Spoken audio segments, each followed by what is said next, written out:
पवित्र आत्मा की आग उस तरह के प्रेम की ओर, उस तरह के समर्पण की ओर, उस तरह की आराधना की ओर खिंची चली आती है जो कहती है, मैं आपके लिए हूँ और केवल आपके लिए। जब आप इस तरह प्रार्थना करती हैं, तो आपका पूरा अस्तित्व उसमें शामिल हो जाता है। यह केवल आपके होठों के शब्द नहीं होते, यह आपकी आत्मा की पुकार होती है। कभी कभी यह शांत होती है, कभी कभी यह तेज होती है, कभी कभी यह केवल आपके चेहरे से बहते आंसू होते हैं, जबकि आपका हृदय फुसफुसाता है, यीशु आप ही सब कुछ हैं। ओ पवित्र आत्मा को ऐसी जगह पर उतरना कितना पसंद है। बात आवाज के स्तर की नहीं है, बात हृदय के स्तर की है, बात भक्ति की शुद्धता की है। बात यह है कि क्या वह सचमुच हर चीज का केंद्र है।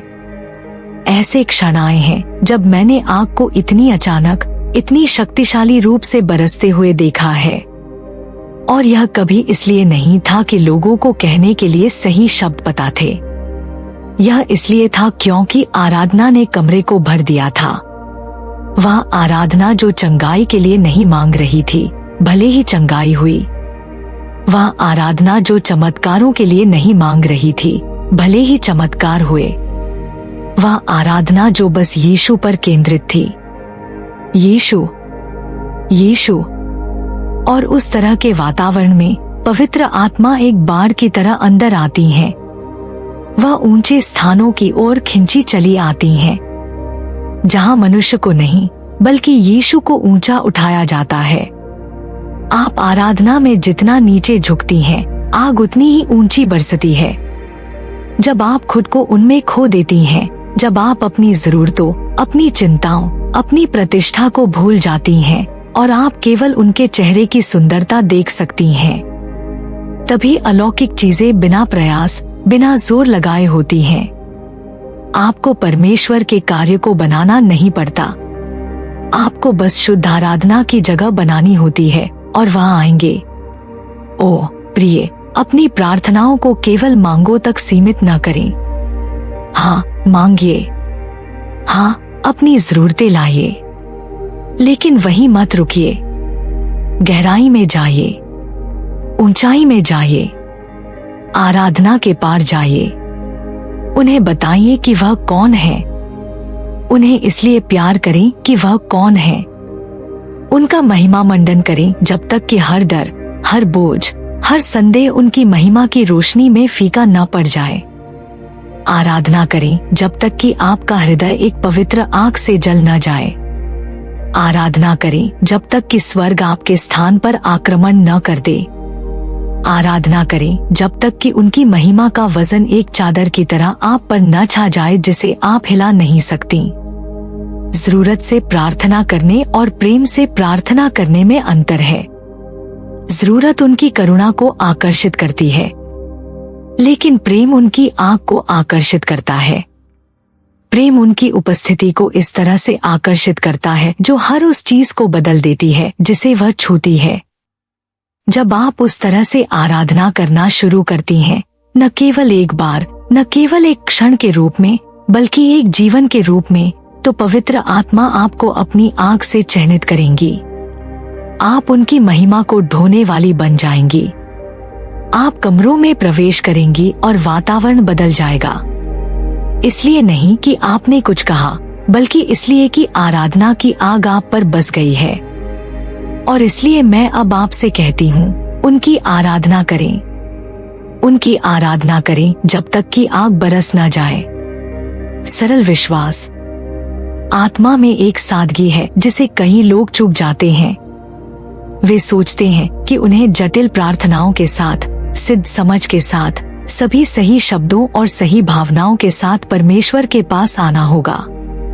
लेकिन पवित्र आत्मा परिष्कार की तलाश में नहीं है, वह बाल सुलभ विश्वास की तलाश में है। शुद्ध, सरल, भरोसा करने वाला विश्वास जो यह सवाल नहीं करता कि कैसे, कब या क्यों। विश्वास जो बस इसलिए विश्वास करता है क्योंकि वह जानता है कि परमेश्वर कौन है। विश्वास जो खुले हाथों और खुले हृदय से आगे बढ़ता है, पूरी उम्मीद के साथ कि पिता जवाब देंगे। और प्रिय, जब आप उस तरह के बाल सुलभ विश्वास के साथ प्रार्थना करती हैं, तो आग बरसती है। इस बारे में अधिक सोचना इतना आसान है। हम प्रार्थना करना शुरू कर देते हैं और फिर हम सोचते हैं कि क्या हम सही प्रार्थना कर रहे हैं।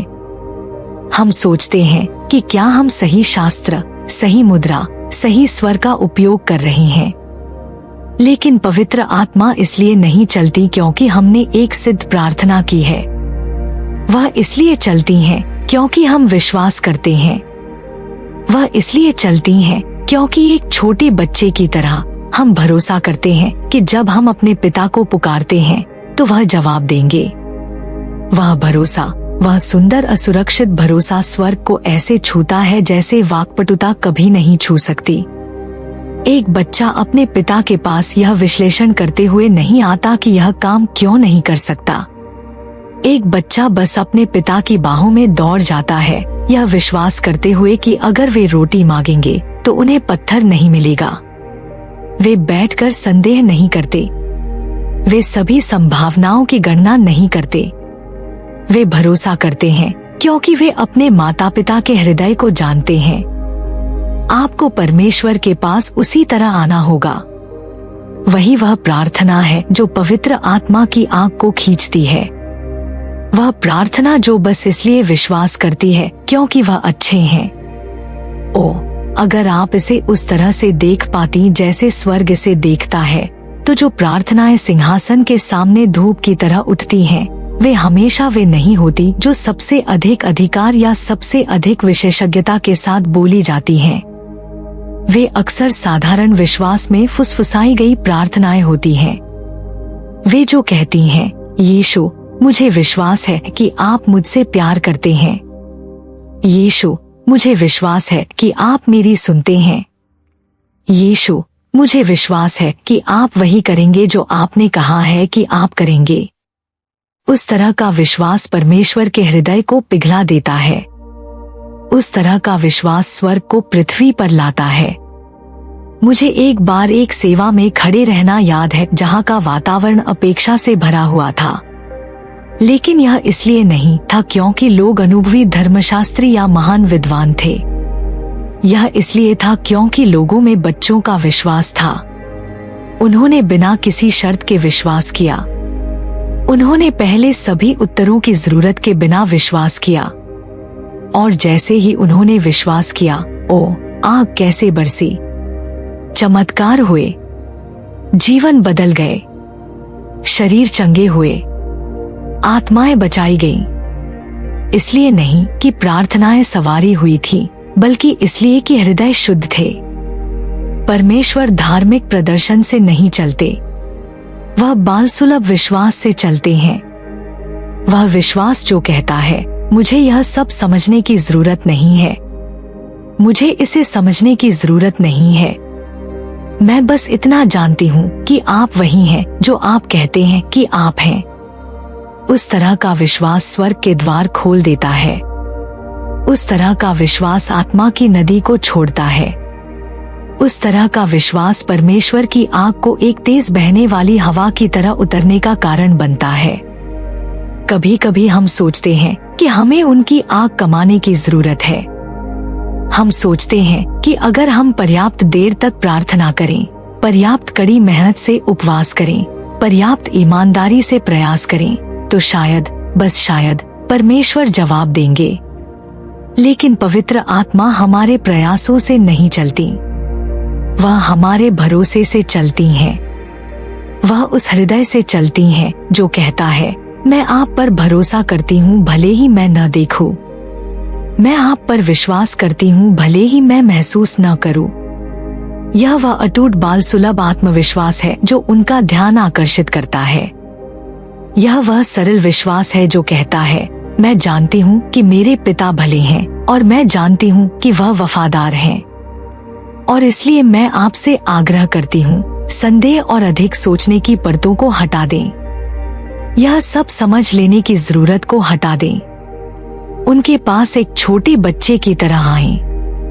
जंगली, निडर विश्वास के साथ भरोसा करें।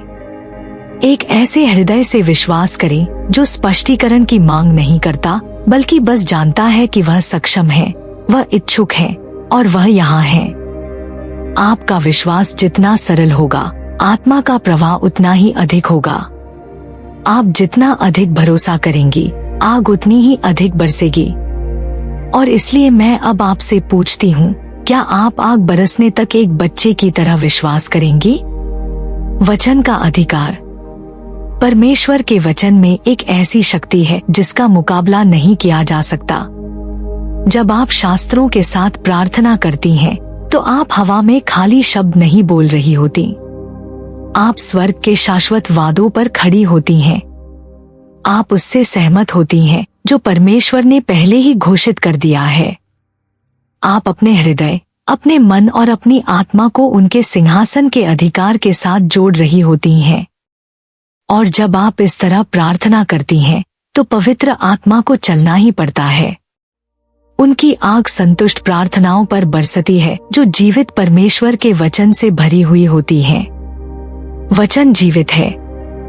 यह सांस लेता है, यह बोलता है, यह चलता है।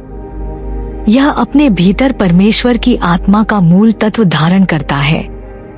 जब आप प्रार्थना में शास्त्रों को उठाती हैं, तो आप उनके अपने हृदय, उनकी अपनी इच्छा, उनकी शक्ति को उठा रही होती हैं।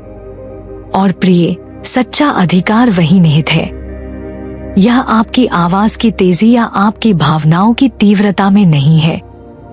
यह इस निश्चितता में है कि आप जो घोषित कर रही हैं, वह मानवीय बुद्धि पर नहीं, बल्कि दिव्य सत्य पर आधारित है।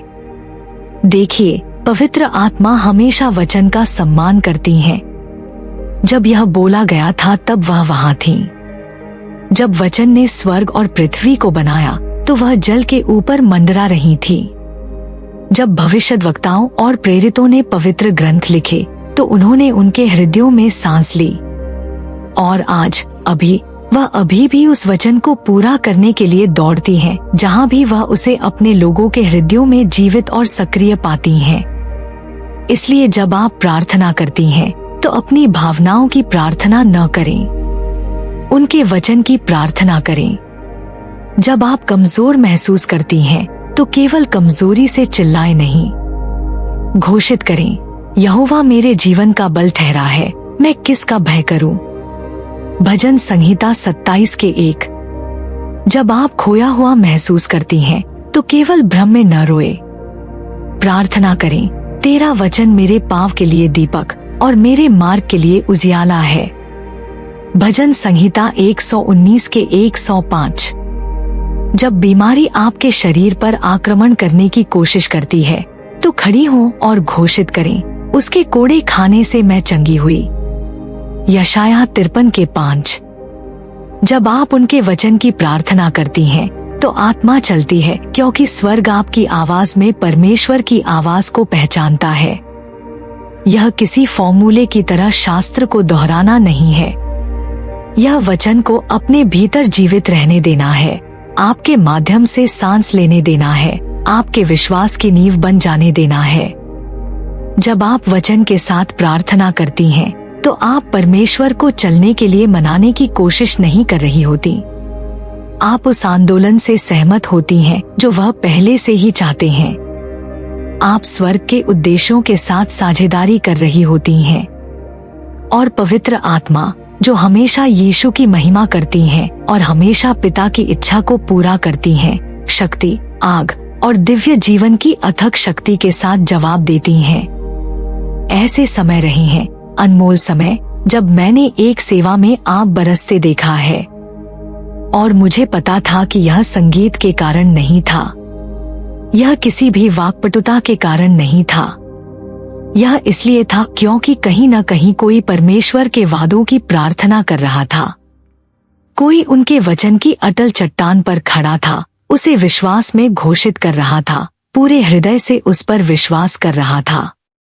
और जब ऐसा होता है, जब वचन और आत्मा विश्वास के वातावरण में मिलते हैं, तो जो हो सकता है उसकी कोई सीमा नहीं होती। आपको वचन की प्रार्थना करने के लिए बाइबल की विद्वान होने की जरूरत नहीं है।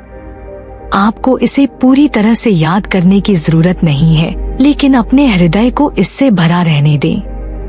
इसे पढ़े, इस पर मनन करें, इसे प्यार करें, इस पर विश्वास करें। इसे अपने अस्तित्व के हर रेशे में भीगने दे, जब तक कि जब आप प्रार्थना करने के लिए अपना मुंह खोलती हैं, तो वचन जीवन की नदी की तरह बाहर न निकल आए। और जब वह नदी बहती है तो पवित्र आत्मा की आग बरसती है। इसे बरसना ही पड़ता है, क्योंकि परमेश्वर हमेशा अपने वचन का सम्मान करते हैं। हो सकता है कि आप प्रार्थना कर रही हो और आपको लग रहा हो कि स्वर्ग शांत है। हो सकता है कि आप गहरे जरूरत की जगह से चिल्ला रही हो और आप सोच रही हो कि क्या परमेश्वर आपको सुन रहे हैं। ओ प्रिय, उनका वचन लें और उसे उनके सामने उठाए। कहीं, प्रभु, आपने कहा, उन्हें उनके वादों की याद दिलाएं, इसलिए नहीं कि वह भूल गए हैं, बल्कि इसलिए कि आपका विश्वास उनकी वफादारी को खींचता है। उनके वचन को साहस के साथ, नम्रता के साथ, अपेक्षा के साथ उनके सामने दोहराएं और देखें कि कैसे पवित्र आत्मा आपके जीवन में उनके वचन को प्रज्वलित करने के लिए दौड़ती है। और इसलिए मैं अब आपसे पूछती हूँ, क्या आप आग बरसने तक अपनी प्रार्थनाओं को उनके वचन से भर देंगी? पूर्ण समर्पण। प्रार्थना में एक ऐसी जगह होती है जहाँ आपकी आत्मा हर भटकाव से मुक्त हो जाती है, जहाँ आपकी आत्मा हर डर को छोड़ देती है, जहाँ आप केवल एक इच्छा से घिर जाती हैं, उन्हें जानना, उन्हें प्यार करना, उनके साथ रहना। यह पूर्ण समर्पण का स्थान है, एक ऐसी जगह जहाँ आप अब कुछ भी वापस नहीं पकड़ रही होती, अब अपने हृदय को बचाने या अपने सपनों की रक्षा करने की कोशिश नहीं कर रही होती। एक ऐसी जगह जहां आप अपने आप को उनके चरणों में बहुमूल्य तेल की तरह उड़ेल देती हैं, परवाह नहीं करती कि इसकी क्या कीमत है, परवाह नहीं करती कि यह कैसा दिखता है, केवल इस बात की परवाह करती हैं कि वह यह सब स्वीकार करें। और प्रिय, जब आप कुल समर्पण की उस जगह से प्रार्थना करती हैं, तो पवित्र आत्मा की आग बरसती है। परमेश्वर सवारी हुई प्रार्थनाओं या सिद्ध प्रदर्शनों की तलाश में नहीं है, वह समर्पित हृदयों की तलाश में है। वह हृदय जो कहने को तैयार है, मेरी नहीं बल्कि आपकी इच्छा पूरी हो। वह हृदय जो हर योजना, हर महत्वाकांक्षा, हर चोट और हर आशा को त्यागने को तैयार है। वह हृदय जो उन्हें नेतृत्व करने देने को तैयार है, भले ही रास्ता अनिश्चित हो। जब आप उनके पास इस तरह आती हैं, जब आप कुछ भी वापस नहीं रखती, तो आप एक ऐसा स्थान बनाती हैं जो इतना शुद्ध, इतना सुंदर, इतना अप्रतिरोध्य होता है कि पवित्र आत्मा एक तेज हवा की तरह अंदर आती है। कुल समर्पण वह नहीं है जिसे आप प्रयास से हासिल करती हैं, यह वह है जिसे आप प्रेम से अर्पित करती हैं। यह एक लेन देन नहीं है, यह एक भेंट है। यह आप होती हैं जो कहती हैं, प्रभु, मुझे आप पर खुद से ज्यादा भरोसा है, मुझे आपकी अच्छाई पर अपनी समझ से ज्यादा भरोसा है। मैं आपको सब कुछ देती हूँ क्योंकि मुझे विश्वास है कि आप सब कुछ के योग्य हैं। और जब वह समर्पण देखते हैं, जब वह भरोसा महसूस करते हैं, तो वह अपनी आग से जवाब देते हैं। समर्पण के स्थान में जो होता है उससे बढ़कर कोई गहरी अंतरंगता नहीं है। यह वह जगह है जहां आप प्रयास करना बंद कर देती हैं और बने रहना शुरू कर देती हैं। यह वह जगह है जहां आप परमेश्वर को बताना बंद कर देती हैं कि आप क्या चाहती हैं और उनसे यह पूछना शुरू कर देती हैं कि वह क्या चाहते हैं। यह वह जगह है जहां आप अपने स्वयं के जीवन से चिपके रहना बंद कर देती हैं और उनके जीवन से जीना शुरू कर देती हैं। ओ, वह स्वतंत्रता, वह आनंद, वह अकथनीय शांति जो आपकी आत्मा में भर जाती है जब आप वह सब कुछ छोड़ देती हैं जिसकी आपको लगता था कि आपको जरूरत है, और आप महसूस करती हैं कि आपको वास्तव में केवल उनकी जरूरत है। जब आप उस जगह से प्रार्थना करती हैं, तो चमत्कार अब लक्ष्य नहीं रहते, वे उपोत्पाद बन जाते हैं। जवाब अब जुनून नहीं रहते, उनकी उपस्थिति पुरस्कार बन जाती है। चंगाई, प्रावधान, सफलता, ये सब आते हैं, लेकिन ये वह नहीं है जिसके लिए आपका हृदय धड़कता है। आपका हृदय उनके लिए धड़कता है और वह मेरी प्यारी आग तब बरसती है। पवित्र आत्मा तब कमरे में, आपके जीवन में, आपकी परिस्थितियों में झाड़ू लगाती हैं और सब कुछ बदल देती हैं। इसलिए नहीं कि आपने इसकी मांग की, बल्कि इसलिए कि आपने इसके प्रति समर्पण कर दिया। आत्मा के कुछ सबसे महान प्रवाह जो मैंने कभी देखे हैं, इसलिए नहीं हुए कि लोगों ने अधिक समय तक प्रार्थना की या जोर से चिल्लाया। वे इसलिए हुए क्योंकि हृदय परमेश्वर के सामने टूट गए। हृदयों ने अपना अभिमान, अपना नियंत्रण, अपना डर समर्पित कर दिया। वह हृदय जो कहते थे, मुझे परवाह नहीं है कि कोई मुझे रोते हुए देखता है या नहीं, मुझे परवाह नहीं है कि कोई गलत समझता है या नहीं, मुझे परवाह नहीं है कि इसकी क्या कीमत है, मुझे बस वही चाहिए।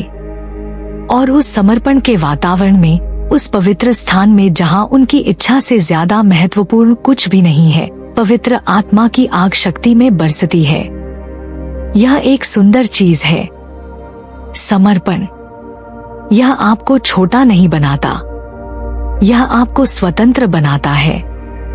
यह आपको कमजोर नहीं बनाता, यह आपको अथक बनाता है, क्योंकि जब आप समर्पित होती हैं, तो आप अब अपनी सीमित शक्ति में काम नहीं कर रही होती, आप उनकी असीमित शक्ति में बह रही होती हैं।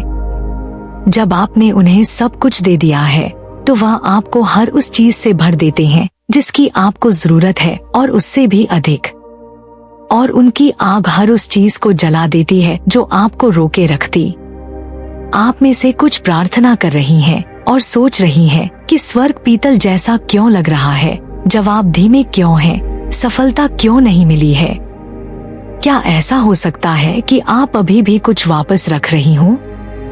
क्या ऐसा हो सकता है कि आपके हृदय का कोई कोना अभी भी है जिसे आपने पूरी तरह से समर्पित नहीं किया है? ओह, एक और पल इंतजार न करें, यह सब त्याग दें। उन्हें अपना पूरा हृदय, अपना पूरा जीवन, अपना पूरा भविष्य दे दें। छोड़ दें और देखें कि आत्मा की आग उन तरीकों से कैसे बरसती है जिनकी आपने कभी कल्पना भी नहीं की थी। और इसलिए मैं अब आपसे पूछती हूँ, क्या आप आग बरसने तक सब कुछ समर्पित करेंगी? पवित्र अपेक्षा। एक विश्वासी के हृदय में अपेक्षा के बारे में कुछ बहुत अनमोल, बहुत शक्तिशाली है। जब आप प्रार्थना में परमेश्वर के सामने आती हैं, न तो कमजोरी से आशा करती हुई, न ही डर से सोचती हुई, बल्कि निश्चितता के साथ अपेक्षा करती हुई कि वह चलेंगे, कि वह जवाब देंगे, कि वह खुद को प्रकट करेंगे। ओह, स्वर्ग कैसे झुक जाता है। अपेक्षा वह हाथ है जो अनदेखी में पहुंचता है और परमेश्वर के चमत्कारों को नीचे खींचता है। अपेक्षा वह चिंगारी है जो पवित्र आत्मा की आग को प्रज्वलित करती है। जब आप सच्ची अपेक्षा के साथ प्रार्थना करती हैं, प्रिय, तो आग को बरसना ही पड़ता है। देखिए, कई लोग इसलिए प्रार्थना करते हैं क्योंकि वे जानते हैं कि उन्हें करनी चाहिए। कई लोग इसलिए प्रार्थना करते हैं क्योंकि वे निराशा महसूस करते हैं, लेकिन ज्यादातर लोग एक पवित्र प्रत्याशा के साथ प्रार्थना नहीं करते जो कहती है, मैं जानती हूँ कि मेरे परमेश्वर मेरी सुनते हैं और मैं जानती हूँ कि वह जवाब देंगे। फिर भी वही वह विश्वास है जो आत्मा को उत्तेजित करता है।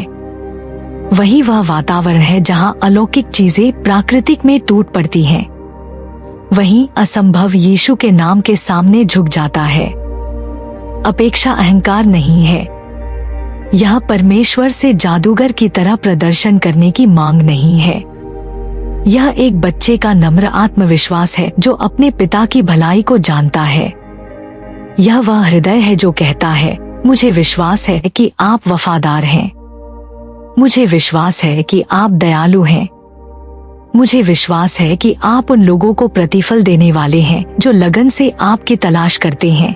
यह वह अटल आश्वासन है कि वह दूर नहीं है, बहरे नहीं है, अनिच्छुक नहीं है, बल्कि वह अपने बच्चों की प्रार्थनाओं का जवाब देने में आनंद लेते हैं। मैंने इसे बार बार होते देखा है। सेवाएं जहां भावनाओं की कोई बड़ी हलचल नहीं थी, कोई जोरदार ताली नहीं, कोई नाटकीय प्रदर्शन नहीं, लेकिन अपेक्षा थी। लोग भूखे आए, उन्होंने विश्वास किया। वे परमेश्वर की तलाश में आए, कर्तव्य से नहीं बल्कि एक गहरे ज्ञान से कि वहां आएंगे, और वहां आए। पवित्र आत्मा इस तरह से चली कि हम सभी सांस रोके रह गए। इसलिए नहीं कि हमने उन्हें हेरफेर किया, बल्कि इसलिए कि हमने शुद्ध हृदय से उनकी अपेक्षा की। अपेक्षा प्रभु के लिए रास्ता तैयार करती है। यह संदेह को दूर करती है, यह डर को शांत करती है, यह वातावरण को ऊंचा उठाती है जब तक कि ऐसा महसूस न हो कि स्वर्ग खुद बस टूटने के सही क्षण का इंतजार कर रहा है। और जब ऐसा होता है, जब आत्मा को अपेक्षा से भरा हृदय मिलता है, तो वह सूखी जमीन पर बारिश की तरह अपनी आग उड़ेल देती हैं। वह सच्ची अपेक्षा के एक पल में उससे ज्यादा करती हैं, जितना हम जीवन भर के प्रयास में कर सकते थे। ओह प्रिय, आपको अपनी अपेक्षा को उत्तेजित करना चाहिए। इसे तब उत्तेजित करें जब इंतजार लंबा लगे। इसे तब उत्तेजित करें जब परिस्थितियां परमेश्वर के वादे के विपरीत चिल्लाती लगें। इसे तब उत्तेजित करें जब आपकी भावनाएं सूखी महसूस हों और आपका मन थका हुआ लगे। अपनी आत्मा से बात करें और कहें, मैं जीवितों के देश में यहोवा की भलाई को देखने का विश्वास करती रहूंगी। भजन संहिता 27:13। निराशा को अपनी अपेक्षा को चुराने से मना करें। देरी को अपनी आशा को चुराने से मना करें। परमेश्वर अपेक्षा की ओर खिंचे चले आते हैं, क्योंकि यह उनके चरित्र का सम्मान करती है, यह उनके वचन का सम्मान करती है, यह उनके हृदय का सम्मान करती है। जब आप उनके चलने की अपेक्षा करते हुए प्रार्थना करती हैं, तो आप यह घोषणा कर रही होती हैं कि आप जानती हैं कि वह वही है जो वह कहते हैं कि वह है। आप स्वर्ग के सबके साथ खड़ी होती हैं, यह घोषणा करती हुई कि जिस परमेश्वर ने लाल सागर को 2 भागों में बांटा, जिसने मरे हुओं को जिलाया, जिसने अंधों की आंखें खोली, वही परमेश्वर आज उपस्थित और शक्तिशाली है। एक आग है जो अपेक्षित हृदय पर बरसती है, जो कहीं और नहीं बरसती। यह पूर्ति की आग है, यह जवाब दी गई प्रार्थना की आग है, यह आत्मा में पुनरुत्थान की आग है, और यह आपकी भावनाओं पर निर्भर नहीं करती, यह आपकी योग्यताओं पर निर्भर नहीं करती, यह केवल आपके विश्वास पर निर्भर करती है। सरल, शुद्ध, अपेक्षित विश्वास जो कहता है, मुझे विश्वास है कि आप वफादार हैं, मुझे विश्वास है कि आप वफादार हैं, मुझे विश्वास है कि आपका वचन व्यर्थ नहीं लौटेगा। तो जब आप प्रार्थना करती हैं, तो अपनी आंखें ऊपर उठाएं, अपना हृदय ऊपर उठाएं। उनकी उपस्थिति में यह सोचते हुए रेंगते हुए न आएं कि क्या वह आपको सुनेंगे। साहस के साथ, आनंद के साथ, अपेक्षा के साथ आएं, यह जानते हुए कि वह पहले से ही चल रही हैं, पहले से ही काम कर रही हैं, पहले से ही अपनी आग छोड़ रही हैं, इससे पहले कि आप इसे अपनी प्राकृतिक आँखों से देखें। वह परमेश्वर है जो आग से जवाब देते हैं। वह परमेश्वर है जो उस सबसे अत्यधिक बहुतायत से करने में आनंद लेते हैं जो आप मांग सकती हैं या कल्पना कर सकती हैं।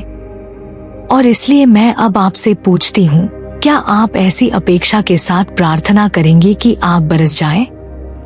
परमेश्वर के हृदय को हिला देने वाली सभी चीजों में टूटे हुए और नम्र हृदय से अधिक अनमोल, अधिक शक्तिशाली कुछ भी नहीं है। ओह, मेरी इच्छा है कि आप इसे अभी भी महसूस कर सकें। पवित्र आत्मा अभिमानी, सिद्धियां सवारे हुए लोगों को नहीं खोजती। वह उस व्यक्ति को ढूंढती है जो अपनी जरूरत को जानता है। वह उस व्यक्ति को ढूंढती है जो अलंकृत शब्दों के साथ नहीं, बल्कि एक सरल, निराशा भरी पुकार के साथ घुटनों पर गिरता है, परमेश्वर, मैं आपके बिना यह नहीं कर सकती। प्रिय, आग तब बरसती है, स्वर्ग तब करीब झुक जाता है। देखिए, बात मेहनत करने या लंबी प्रार्थनाओं या सिद्ध प्रदर्शन से परमेश्वर को प्रभावित करने की कोशिश करने की नहीं है। नहीं, यह उससे कहीं अधिक सरल है जितना हम इसे बनाते हैं। यह मन की दशा के बारे में है, हृदय की दशा। वह जो झुका हुआ है, वह जो कहती है, प्रभु, मैं अपनी कमजोरी, अपनी असफलता, अपना खालीपन आपके पास लाती हूँ। वही वह है जो उनके वस्त्र के किनारे को छूता है। वही वह है जो पवित्र आत्मा की आग की गर्मी को परमेश्वर के सिंहासन से एक नदी की तरह नीचे बहते हुए महसूस करता है। ओह, मैंने इसे कितनी बार होते देखा है। मैं भीड़ के सामने खड़ी हुई हूँ, जहाँ हजारों चेहरे स्वर्ग की ओर मुड़े थे, लेकिन उनकी प्रार्थनाओं की तेजी ने महिमा को नीचे नहीं बुलाया। यह उनका टूटा हुआ मन था। यह चेहरे से बहते शांत आंसू थे। वे कांपते होंठ थे जिन्होंने मुश्किल से उनका नाम फुसफुसाया। परमेश्वर प्रदर्शन का जवाब नहीं देते, वह हृदय का जवाब देते हैं। वह ईमानदारी का जवाब देते हैं। जब आप उनके पास केवल अपने खालीपन के साथ आते हैं, तो वह उसे स्वयं से भर देते हैं। हम एक ऐसी दुनिया में रहते हैं जो हमें अपनी टूटन को छिपाना, अपनी कमियों को ढकना और यह दिखावा करना सिखाती है कि सब कुछ हमारे नियंत्रण में है। लेकिन परमेश्वर का राज्य उल्टा है। दुनिया में ताकत का जश्न मनाया जाता है। आत्मा में परमेश्वर को सौंपी गई कमजोरी ही उनकी ताकत का पात्र बन जाती है। जब आप टूटी हुई अवस्था में उनके पास आती हैं और कहती हैं, मेरे पास कुछ नहीं बचा है, तो आप आखिरकार उन सब चीजों के लिए तैयार हो जाती हैं जो उनके पास आपके लिए हैं। पवित्र आत्मा पदवी, प्रतिभा या बुद्धि से प्रभावित नहीं होती। नहीं, वह सरल हृदय के पास, नम्र आत्मा के पास आती हैं, जो झुककर कहता है, यीशु, मुझे जीवन से भी ज्यादा आपकी जरूरत है। यह परिष्कार नहीं है जो आग को आमंत्रित करता है। यह निराशा है। यह पवित्र भूख है। यह वह पुकार है जो आपकी आत्मा की गहराइयों से उठती है। एक ऐसी पुकार जिसे शब्द मुश्किल से व्यक्त कर पाते हैं। कभी कभी यह सिर्फ एक कराह होती है। कभी कभी यह सिर्फ इतनी गहरी आह होती है जिसके लिए शब्द नहीं होते। लेकिन वह इसे सुनते हैं, वह इसे देखते हैं, और जब वह इसे देखते हैं तो स्वर्ग की आग बरसती है। आप परमेश्वर के साथ दिखावा नहीं कर सकती। आप उनके सामने मुखौटा पहनकर नहीं आ सकती और सोच सकती हैं कि आप उसे मूर्ख बना देंगी जो हृदय के गुप्त स्थानों को देखता है। यह सब त्याग दें। अपना सारा दिखावा, अपनी सारी भागदौड़, देखी जाने, वाहवाही पाने, प्रशंसा पाने की अपनी सारी जरूरत, इसे उनके चरणों में फेंक दें। खुद को उनके लिए अपनी जरूरत के अलावा हर चीज से वंचित होने दें। और उस क्षण में कुछ महिमापूर्ण होता है। पवित्र आत्मा आती है, और जब वह आती है तो वह अपनी आग लाती है। पवित्र आत्मा की आग सिद्ध लोगों के लिए आरक्षित नहीं है।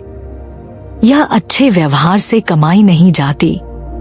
यह इसलिए नहीं दी जाती कि हमने सभी धार्मिक नियमों को पूरा कर लिया है।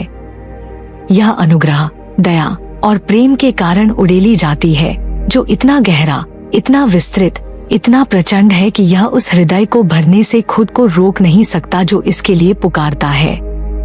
ओह प्रिय, अगर आप केवल यह जान पाती कि वह टूटे हुए हृदय वालों के कितने करीब हैं, अगर आप केवल यह देख पाती कि वह चकनाचूर आत्मा वालों की ओर कितनी कोमलता से बढ़ते हैं, तो आप उनकी ओर दौड़ती। आप बिना किसी हिचकिचाहट, बिना किसी डर, बिना किसी दिखावे के उनकी बाहों में दौड़ जाती। जिस क्षण आप अपना सारा अभिमान, मजबूत दिखने की अपनी सारी जरूरत हटा देती हैं और उनके सामने अपने हाथों में केवल अपना हृदय लेकर गिर जाती हैं, वह क्षण स्वर्ग के उत्सुकता से कांपने का क्षण होता है।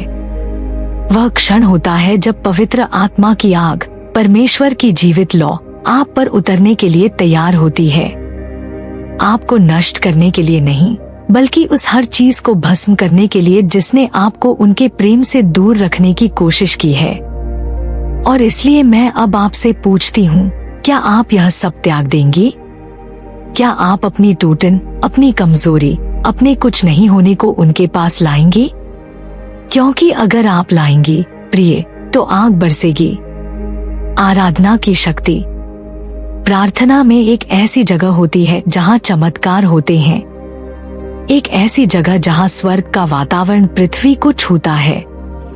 यह विनती और भीख मांगने की जगह नहीं है। यह उन चीजों के लिए बार बार मांगने की जगह भी नहीं है जिनकी हमें लगता है कि हमें जरूरत है।